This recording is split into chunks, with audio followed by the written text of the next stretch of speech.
Hello friends, आप सभी का हमारे YouTube channel dream government job में स्वागत है। फ्रेंड्स, आप सभी कैसे हैं? आशा करती हूँ आप सभी अच्छे होंगे। तो सीडीपी सेशन चल रहा है अभी और इसमें प्रीवियस पेपर करवा रही हूँ मैं। इसके 15 क्वेश्चन मैंने कल करवा दिए थे और 15 क्वेश्चन मैं आज करवा रही हूँ। और ये एग्ज़ाम कब हुआ था? 11 जनवरी 2022 को। तो फ्रेंड्स, आप वीडियो को ज़रूर देखें, आपको बहुत ज़्यादा हेल्प मिलेगी। जो जुलाई में एग्ज़ाम होने वाले हैं सीटेट के, तो उनमें बहुत ज़्यादा मदद मिलेगी। और मैं साथ के साथ थ्योरी पार्ट भी करवा रही हूँ, अगर आपने नहीं देखा है तो जाकर देखें। तो चलिए देखते हैं आज का पहला क्वेश्चन नंबर 16। निम्नलिखित में से कौन सी प्रथा समावेशन में बाधक है?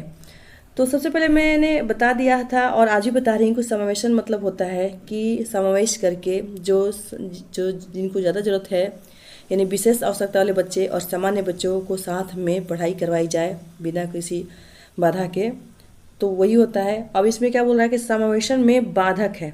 यहाँ पर बोला जा रहा है कि समावेशन में बाधक है। चलिए ये ऑप्शन देखते हैं। कक्षा का अनुशासन एक दूसरे के लिए परस्पर सम्मान पर आधारित होना चाहिए। सामग्री को केवल कुछ विद्यार्थियों की जरूरतों को पूरा करने के लिए डिजाइन किया गया है। शिक्षा शास्त्र सभी विद्यार्थियों की भागीदारी को प्रोत्साहित करता है। विद्यार्थियों को अधिगम के व्यक्तिगत लक्ष्यों को पूरा करने के लिए समर्थन दिया जाता है। फ्रेंड्स, अगर आप साथ के साथ करिए, आंसर सेट लगाइए, क्वेश्चन सेट लगाइए, कितने आंसर सही हो रहे हैं कमेंट जरूर कीजिए। चलिए आइए देखते हैं। अगर आपको लगे कि वीडियो ज़्यादा जल्दी हो रही है तो वीडियो को पॉज कर लीजिए, फिर आंसर कीजिए, उसके बाद आगे बढ़िए। ठीक है, तो चलिए देखते हैं। अब विश्लेषण करते हैं एक एक ऑप्शन को। कक्षा का अनुशासन एक, यहाँ पर बोल रहे हैं बाधक, समावेशन में बाधक यानी कि नेगेटिव को चुनना है। यहाँ पर कक्षा का अनुशासन एक दूसरे के लिए परस्पर सम्मान पर आधारित होना चाहिए। बिल्कुल, परस्पर सभी को समान महत्व देना चाहिए, सभी का मान सम्मान करना चाहिए। ठीक है। सामग्री को केवल कुछ ही विद्यार्थियों की जरूरत को पूरा करने के लिए डिजाइन किया गया है। तो मैंने अभी बताया था कुछ देर पहले कि समावेशन का मतलब होता है कि विशेष आवश्यकता वाले बच्चे और सामान्य बच्चे को शिक्षा जो साथ में करवाई जाए, लेकिन यहाँ पर बोल रहा है कि केवल कुछ विद्यार्थियों की जरूरतों को, तो यही हमारा नेगेटिव है, यही आंसर होगा। चलिए आगे और देखते हैं। आंसर आने के बावजूद भी आपको सारे ऑप्शन देखने हैं और एलिमिनेट करना है, उसके बाद ही आंसर करना है, ताकि आपका एक भी प्रश्न गलत ना हो और आप पछतावा ना करें घर में आकर। ऑप्शन सी है, शिक्षा शास्त्र सभी विद्यार्थियों की भागीदारी को प्रोत्साहित करता है। बिल्कुल, विशेष आवश्यकता वाले और सामान्य बच्चे सभी बच्चे अपने आप में अनोखे हैं, सभी की भागीदारी सुनिश्चित होनी चाहिए, तो ये भी ऑप्शन पॉजिटिव है। डी है, विद्यार्थियों को अधिगम के व्यक्तिगत लक्ष्यों को पूरा करने के लिए समर्थन देना चाहिए। बिल्कुल, जैसे जैसे ज़रूरत है सभी को अपने इंडिविजुअली अपने लक्ष्य को पूरा करना चाहिए और सभी उनके बातों को सुनना चाहिए। लेकिन सभी तो पॉजिटिव है, सिर्फ केवल यहाँ पर एक है नेगेटिव, और यही हमारा आंसर होगा, क्योंकि यहाँ पर बाधक बता रहा है और बाधक एक ही है, नेगेटिव बातें, केवल कुछ विद्यार्थियों की बातें कर रहे हैं यहाँ पर। क्वेश्चन नंबर 17 है, निम्नलिखित में से कौन हाशिए के समूह के विद्यार्थियों को शामिल करने में बाधा उत्पन्न करता है? हाशिए समझते हैं आप? सबसे पहले मैं बता दूं हाशिए क्या होता है। तो आपने कॉपी हमेशा देखा है कि कॉपी में हम 1/4 छोड़ते हैं, उस पर कुछ भी नहीं लिखते हैं और 3 में लिखते हैं। तो बस ऐसे ही है, समाज के कुछ समूहों को यहाँ पर हाशिए पर रखा जाता है और उनके बातों की प्रमुखता नहीं दी जाती है। तो यहाँ पर क्या बोल रहा है कि हाशिए के समूहों को विद्यार्थियों को शामिल करने में बाधा उत्पन्न करता है, यानी पर नेगेटिव बातें कर रहा है। तो इसमें क्या है, ऑप्शन पढ़ते हैं। शैक्षिक स्थानों तक पहुंच, अधिकारों में समता, भाग लेने का अवसर, सामाजिक वर्तिकाग्रह। तो यहाँ पर हाशिए समूह को विद्यालयों में विद्यार्थियों को शामिल करने में बाधा उत्पन्न करता है। तो शैक्षिक स्थानों तक पहुंच, ये पॉजिटिव है। अधिकारों में समता, अगर सबको समान अधिकार मिले, ये भी सही है, पॉजिटिव है। भाग लेने के अवसर, सभी को भाग लेने का अवसर भी मिलना चाहिए, ये भी सही है। लेकिन सामाजिक वर्तिकाग्रह ये नेगेटिव है। सबसे पहले समझते हैं कि सामाजिक वर्तिकाग्रह क्या है। तो सामाजिक वर्तिकाग्रह यानी सोशल स्टिग्मा एक सामाजिक घटना है जो किसी विशिष्ट सदस्य या समुदाय के समूह को हाशिए पर ले जाती है। क्या है? एक सामाजिक घटना है। सामाजिक प्रतिकाग्र क्या है? सोशल स्टिग्मा क्या है? एक सामाजिक घटना है जो विशिष्ट सदस्य या समुदाय के समूह को हाशिए पर ले जाती है। ठीक है, समाज के अन्य सदस्यों द्वारा पूर्वाग्रह यानी कि रूढ़िवादी विचार, जो पहले से ग्रह से जो पहले की बातें मानते हो, रूढ़िवादी विचार हैं जिनके के परिणाम स्वरूप कलंक, भेदभाव और गरिमा की हानि की ओर ले जाता है। पूर्वाग्रहों का मतलब होता है कि जो पुराने विचार हैं, जैसे पहले माना जाता है कि जो जैसे कुछ SC ST के बारे में बात की जाती है कि कई बोलते हैं उनको पानी नहीं लेने दिया जाता था या क्या, मतलब ऐसे ऐसे सोचे होती है कि वो नीची जात का है। तो अभी भी कुछ लोगों के मन में पूर्वाग्रह है। फिर कुछ ना कुछ बोलता है कि लड़कियां सिर्फ काम के लिए बनाई गई हैं, लड़के पढ़ने के लिए बनाए गए हैं, तो ये भी पूर्वाग्रह से संबंधित है। तो उसी तरह से ये बोल रहा है कि हाशिए के समूहों को विद्यार्थियों को शामिल करने में बाधा करता है। तो बस यही है सामाजिक प्रतिकाग्र। इसका मतलब होता है एक सामाजिक घटना है और समाज के द्वारा जो समुदाय के लोग हैं वो पूर्वाग्रहों से क्या होते हैं? पूर्वाग्रहों से ग्रसित होते हैं। और यही जो पूर्वाग्रह है इसके परिणाम स्वरूप क्या होता है? कलंक, भेदभाव और गरिमा को हानि होती है। ठीक है, तो यही हमारा ऑप्शन है 17 का डी। क्वेश्चन नंबर 18 है, निम्नलिखित में से कौन सी अधिगम अक्षमता सुसंगत रूप से लिखने की क्षमता को सीधे प्रभावित करती है? यहाँ पर अधिगम अक्षमता की बात की जा रही है। अधिगम अक्षमता यहाँ पर, और लिखने की बात, कौन सी क्षमता? लिखने से संबंधित है। कैसी? अधिगम अक्षमता जो लिखने से संबंधित है। ठीक है, तो आई होप आप आंसर कर लिए होंगे। डिसकैलकुलिया, ए हमारा है डिसकैलकुलिया, बी है डिस्ग्राफिया, सी है डिसलेक्सिया, डी है डिस्पैक्सिया। डिसकैलकुलिया क्या होता है? डिसकैलकुलिया आपके मैथ से जो होता है ना, माइनस प्लस करने में बच्चे नहीं समझ पाते हैं कि साइन को देखकर भी समझ नहीं पाते हैं कि इसको क्या करना है, उससे गणना संबंधित अधिगम अक्षमता है। ये नहीं हो सकता है। यहाँ पर लिखने संबंधित बोला। डिस्ग्राफिया ये लेखन से संबंधित है, लेखन विकार से संबंधित ही है। तो यही हमारा आंसर होगा। आइए आगे देखते हैं डिसलेक्सिया। तो डिसलेक्सिया क्या है? आपका पठन अक्षमता से संबंधित है। डिसलेक्सिया आपका पठन अक्षमता से संबंधित है। और डिस्पैक्सिया कहीं वर्ड नहीं सुना है इसका, तो ये भी नहीं हो सकता। डिस्ग्राफिया है जो लिखने से संबंधित है। तो यही हमारा आंसर होगा। क्वेश्चन नंबर 19 है, निम्नलिखित में से कौन सा अभ्यास श्रवण विद्यार्थियों के सफल समावेशन में बाधा उत्पन्न करेगा? यहाँ पर नेगेटिव को ढूंढना है। विद्यार्थियों को अपने आप से बात करके सोचने दें। विद्यार्थियों को मौखिक परीक्षा के बजाय लिखित परीक्षा दें। बाद में उपयोग करने के लिए टेप पर दत्त कार्यों के निर्देश रखें। दत्त कार्यों के लिए मौखिक निर्देश दें। तो यहाँ पर बोल रहा है बाधा वाली नेगेटिव की बात कर रहे हैं यहाँ पर। तो यहाँ पर बी होगा, विद्यार्थियों को मौखिक परीक्षा के बजाय लिखित परीक्षा दें। क्वेश्चन नंबर 20 है, निम्नलिखित में से प्रतिभावान विद्यार्थी की विशेषता कौन सी है? जो जिनका IQ लेवल बहुत ज़्यादा होता है उनके बारे में विशेषता बता रहा है, पूछ रहा है। धीमी समझ, जिज्ञासा की कमी, सोच में सटीकता की आवश्यकता, आसान कार्यों को चुनने की प्रवृत्ति। बताइए कौन है इसमें सही? तो इसमें आंसर आपका होगा सोच में सटीकता की आवश्यकता।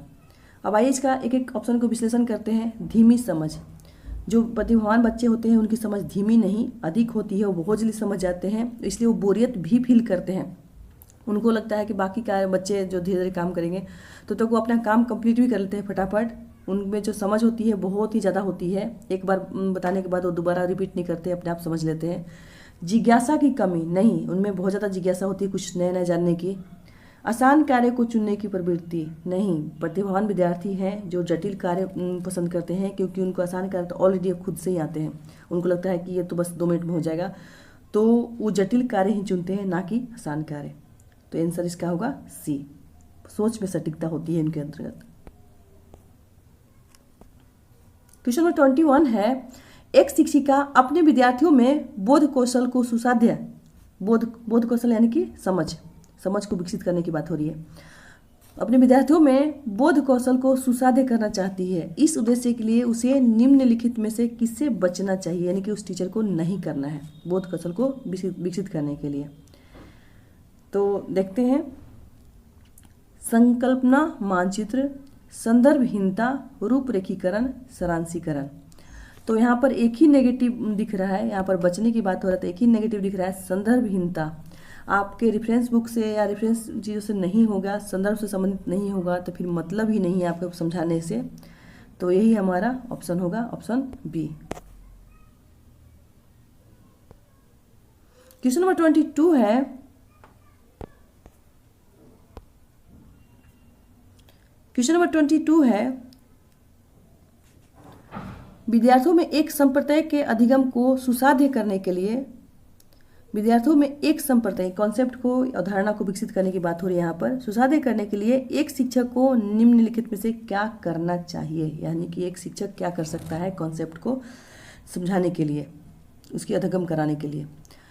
तो नई जानकारी और पिछले ज्ञान के बीच संबंध बनाने से बच्चे, यहाँ पर बोल रहा है बच्चे, ध्यान रखें, नियमों को समझाने और अवधारणा की विशेषताओं को परिभाषित करने पर ध्यान दें, विषय वस्तु से संबंधित आवश्यक और गैर आवश्यक जानकारियों को मिश्रित कर दें, सामग्री और जानकारी को अत्यधिक मूर्त और जटिल रूप में प्रस्तुत करें, मूर्त और जटिल। तो सबसे पहले हम नेगेटिव चीज़ें देखेंगे कि यहाँ पर अधिगम को सुसाध्य करने की बात हो रही है, कॉन्सेप्ट को क्लियर करने की बात हो रही है। तो यहाँ पर नई जानकारी और पिछली जानकारी में संबंध बनाकर ही जो आपकी जो पुरानी जानकारी है उसे जोड़ते हुए बच्चों को नई जानकारी देना चाहिए। लेकिन यहाँ पर क्या बोला जा रहा है, यहाँ पर बचने की बात की जा रही है, जो गलत है, ये हो नहीं सकता। फिर आपका है बी, देखते हैं, नियमों को समझने और अवधारणाओं की विशेषताओं को परिभाषित करने पर ध्यान दें। बिल्कुल, नियम जो हैं, किसी कॉन्सेप्ट के नियम हैं, उनको समझाने की कोशिश करना चाहिए। जो उनके कॉन्सेप्ट है, उनके विशेषताएं क्या क्या हो सकती है, उस पर बिल्कुल ध्यान देना चाहिए, पॉजिटिव है। चलिए आगे देखते हैं, विषय वस्तु से संबंधित आवश्यक और गैर आवश्यक जानकारियों को मिश्रित कर दें। क्यों? जो जरूरत है ही नहीं उसे हम मिश्रित क्यों कर दें? जो हमें बिल्कुल ज़रूरत नहीं है, अगर मुझे आम के बारे में बताना है और इमली को भी मैं क्यों जोड़ दूँ उसमें? आपको सिर्फ आम की जरूरत है तो सिर्फ आम के बारे में विशेषताएं होनी चाहिए, ना कि इमली को भी उसमें जोड़ दिया जाए। तो बस यही है कि विषय वस्तु से संबंधित जो आवश्यक चीज़ें हैं उसको ही जोड़ना चाहिए, ना कि गैर आवश्यक जानकारियों को यहाँ पर मिश्रित करना बिल्कुल गलत है, ये भी नहीं हो सकता। डी है, सामग्री और जानकारी को अत्यधिक मूर्त और जटिल। बिल्कुल नहीं, आपको इजी वे में प्रस्तुत करना है ताकि बच्चों की समझ विकसित हो, उस कॉन्सेप्ट से संबंधित बच्चों के कॉन्सेप्ट क्लियर हो। ठीक है, तो ये भी नहीं हो सकता है। तो आंसर हमारा क्या हो गया? बी, नियमों को समझने और अवधारणाओं की विशेषताओं को परिभाषित करने पर ध्यान दें। क्वेश्चन नंबर 23 है, निम्नलिखित में से कौन सा कारक अकादमिक प्रदर्शन में विद्यार्थियों की सफलता के लिए जिम्मेदार नहीं है?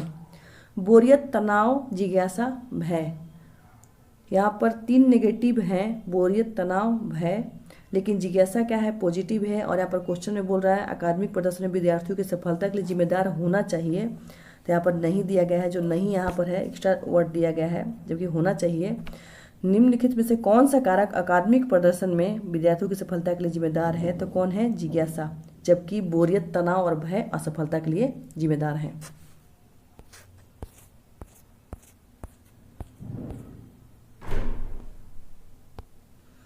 क्वेश्चन नंबर 24 है, एक संप्रदाय को पढ़ाते समय एक शिक्षक एक ऐसा उदाहरण दे रहा है जिसमें उस संप्रदाय से जुड़ी श्रेणी की सबसे महत्वपूर्ण मूल विशेषता है, मतलब मूल विशेषताएं हैं। ऐसी उदाहरण को क्या कहते हैं? क्या कहा जाता है ऐसे उदाहरण को? एक भ्रांति, एक गैर उदाहरण, एक आधरूप, एक अपवाद। तो यहाँ पर आप कीवर्ड को देखें, क्या बोला जा रहा है? मूल विशेषताएं, यानी कि जो उसकी प्रारंभिक विशेषताएं हैं, जो उसके आधरूप यानी जो प्राचीन, जो सबसे पहले आया है। तो मूल का मतलब होता है जो सबसे पहला आया है उसकी कोई फोटोकॉपी नहीं है, वो अपने आप में वास्तविक है। ठीक है, तो यहाँ पर एक भ्रांति हो नहीं सकता, एक गैर उदाहरण हो नहीं सकता, एक आध रूप यानी कि इसका प्राचीन रूप, इसका प्रारंभ रूप, इसका मूल अवस्था यानी इसकी कोई फोटोकॉपी नहीं की गई है, और एक अपवाद, ये भी गलत है। तो इसका आंसर क्या होगा? मूल विशेषताएं यानी कि इसका आधे रूप।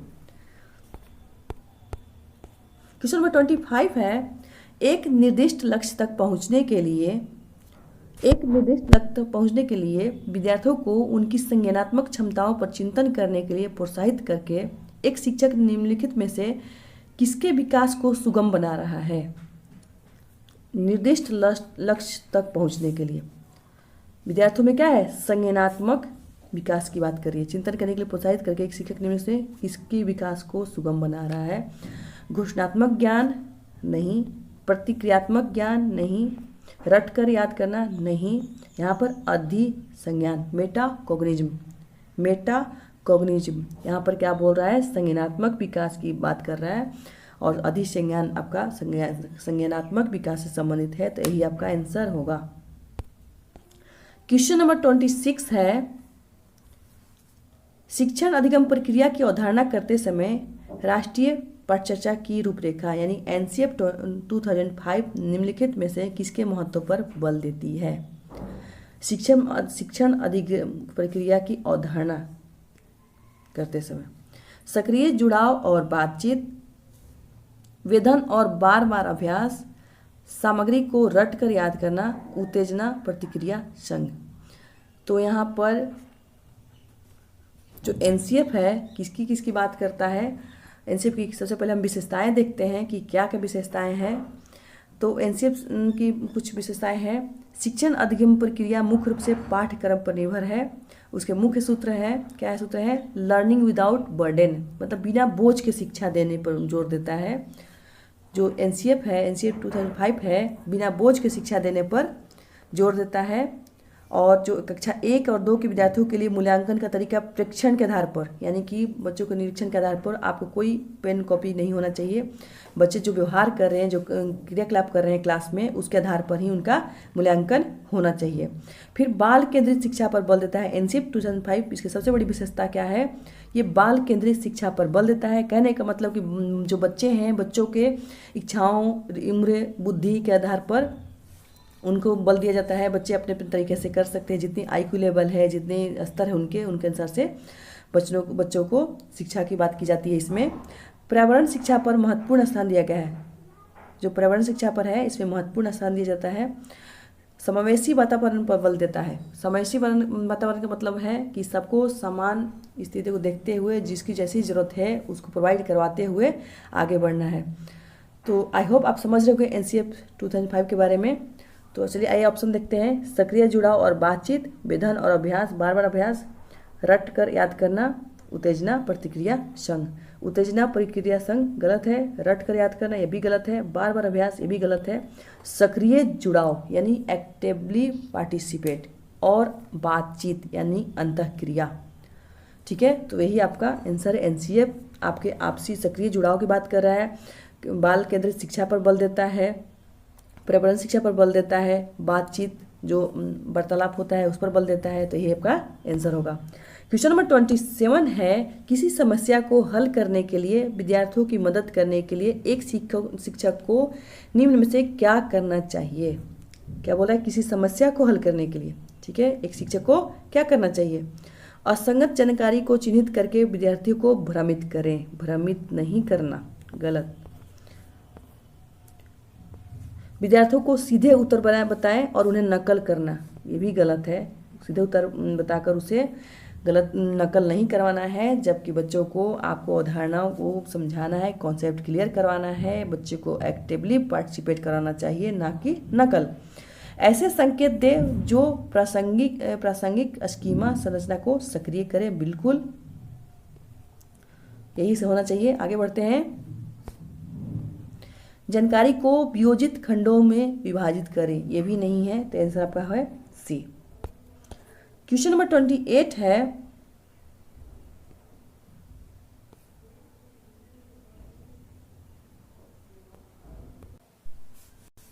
क्वेश्चन नंबर 28 से पहले में एक बार और देखते हैं कि स्कीमा होता क्या है। आंसर दे दिया हमने, लेकिन स्कीमा होता क्या है? तो स्कीमा से तात्पर्य ऐसी मानसिक संरचना।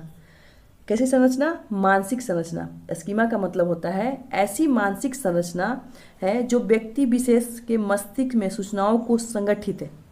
जो सूचनाएं मिलती जा रही हैं, जो प्रारंभिक ज्ञान है, वो सूचनाएं जो मिल रही हैं उनको व्याख्या करने हेतु विद्यमान होती है। जो सूचनाएं प्राप्त होती है उसकी व्याख्या करने हेतु विद्यमान होती है। क्वेश्चन नंबर 28 है, अभिकलन यानी कथन आपका है, शिक्षण अधिगम प्रक्रिया के दौरान एक शिक्षक को विद्यार्थियों को उनकी भ्रांतियों और वैकल्पिक अवधारणाओं को साझा करने का अवसर देना चाहिए, बिल्कुल देना चाहिए।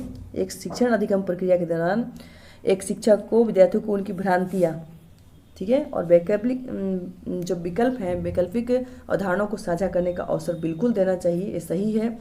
भ्रांतियाँ और वैकल्पिक अवधारणाएं हमेशा आधारहीन होती है, नहीं, आधारहीन नहीं होती, आधार युक्त होगी हमेशा, ठीक है, और उन्हें सीखने के प्रक्रिया में महत्वहीन होगी, ये भी गलत है। तो अपना इसे पी गलत सही है, यहाँ पर क्या है, ऑप्शन नंबर सी पी सही है, लेकिन आर गलत है।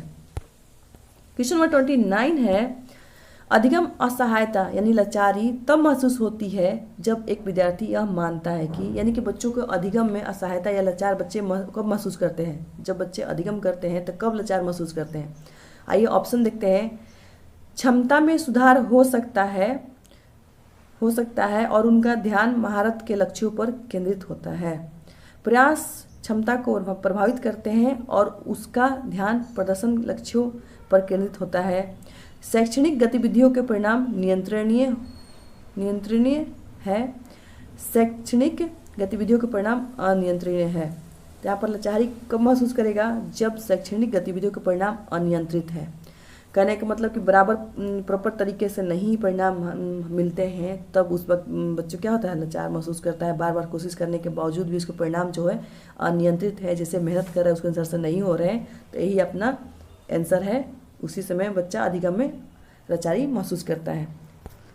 ये लास्ट वन है, क्वेश्चन नंबर 30, निम्नलिखित में से कौन सा आंतरिक प्रेरणा का उदाहरण है, यानी कि आंतरिक अभिप्रेरणा का उदाहरण बता रहा है, यहाँ पर पूछ रहा है।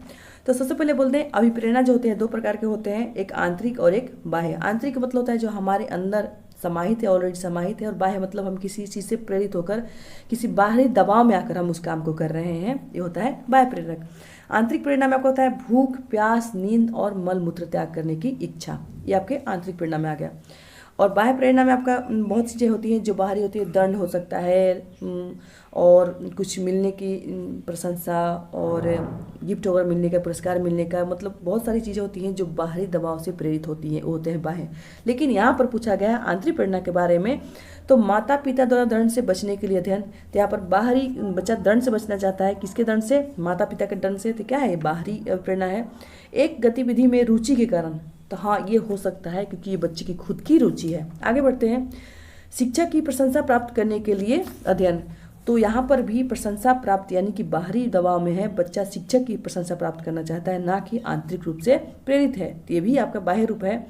प्रतियोगिता जीतने के लिए अध्ययन, कहने का मतलब यहाँ पर भी प्रतियोगिता में जीतने के लिए, अगर प्रतियोगिता में जीतेंगे तो कुछ पुरस्कार मिलेंगे, नाम होगा, तो कहीं ना कहीं बच्चा यहाँ पर भी बाहरी दबाव से प्रेरित है, तो ये भी एक बाह्य अभिप्रेरणा है। आंतरिक प्रेरणा क्या है, एक गतिविधि में रुचि कारण, यानी कि बच्चा यहाँ पर खुद से करना चाहता है, उसे खुद से इसमें रुचि है, इसी कारण बच्चा करना चाहता है, तो आंसर होगा बी। फ्रेंड्स, वीडियो कैसी लगती है, वीडियो अच्छी लगती हो तो चैनल को लाइक, सब्सक्राइब एंड शेयर करें। बाय।